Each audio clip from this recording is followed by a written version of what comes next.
Sabaw pa lang, goods na goods na.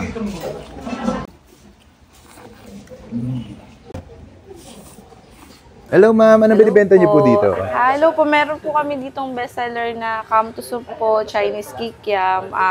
Yung Chinese Kikiam po, homemade po namin yun. Homemade po ni Mama. Tapos beef caldereta po, asadong dila, beef tapa po yung mga bestseller. Magkano isang order sa mga ano niyo ma'am? Sa Come to Soup po, 60 pesos po. Sa asadong dila po, beef caldereta, tsaka beef tapa po, 75 pesos po. Sa Chinese Kikiam po, 85 pesos po. Balita ko yung binabalikan dito, yung Camto, no? Yung Come to Soup po, opo. Meron ba kayong overload, no? Meron po kaming overload, may kasama na po siyang lechon kawali tsaka rice po.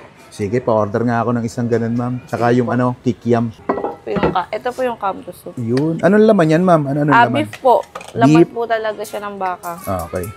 Ba't tinawag siyang Camto? Anong ayun daw po yung tawag sa part ng laman niya, Camto po. Okay. Opo.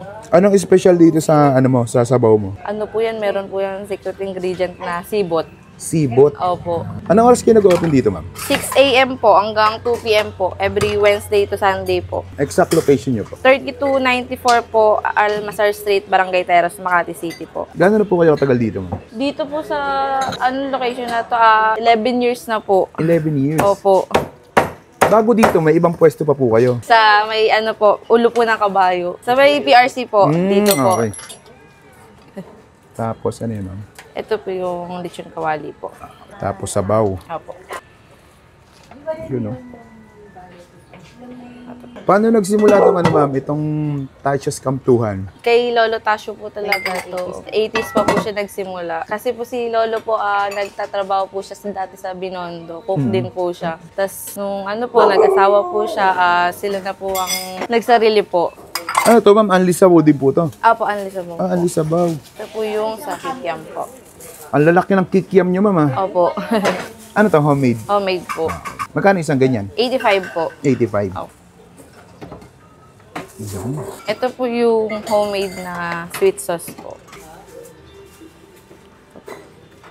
Yun. May huling tanong ako sa iyo, ma'am. Bakit binabalik-balikan tong kainan niyo po? Kasi masarap po. Bukod sa masarap? With love po. Yan. Sige po, tikman ko muna Sige ito. Thank po. you po. At ay mga kabangers, nandito tayo ngayon sa Tasha's Kamtuhan dito sa 3294 Almasar Street, Barangay Tejeros, Makati City. Ayan, dinayo natin yung nila dito. Kamto. Tsaka itong Chinese Kikiam. Ang laki eh. Grabe. Tapos meron din tayo dito pansit, 35 pesos. Ang kakaiba dito, yung rice nila. Ito yung tinatawag nila Kiampong rice. Tikman natin yung yung nilang Kamto. Bali yung nila, beef tsaka lechong kawali yung kasama. Unlimited na to, unlimited sabaw na rin to. Kaya tayo.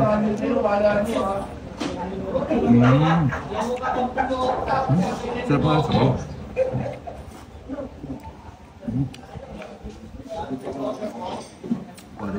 Pero mas masarap to, may konting anghang. Ayan. Ang patapang, bubuhos mong ganyan. Para siyang parang pares siya. Pero hindi siya pares. Hindi siya lasang pares. Ang sarap ng pinakang na. Beef. Tsaka yung sabaw. Sabaw pa lang, goods na goods na.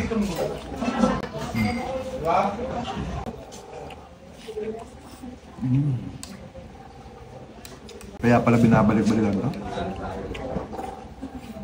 Tignan naman natin itong Chinese Kikiam.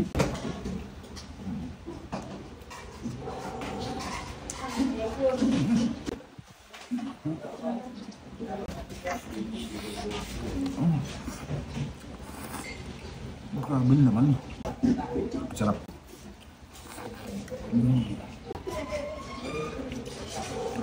Tikman naman natin yung kanilang pansit. Ito yung pansit nila parang rin Chinese style.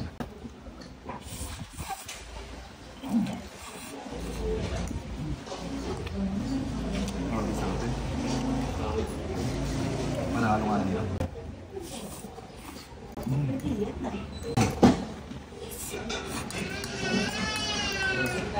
Ikarain ko na. Ginamit eh. Ano nga pagsabaw? Ay, miss tayo na ang Tasha's Kamtuhan dito sa Makati. Napakasol dito mga panakas. Ah, busog mo na to.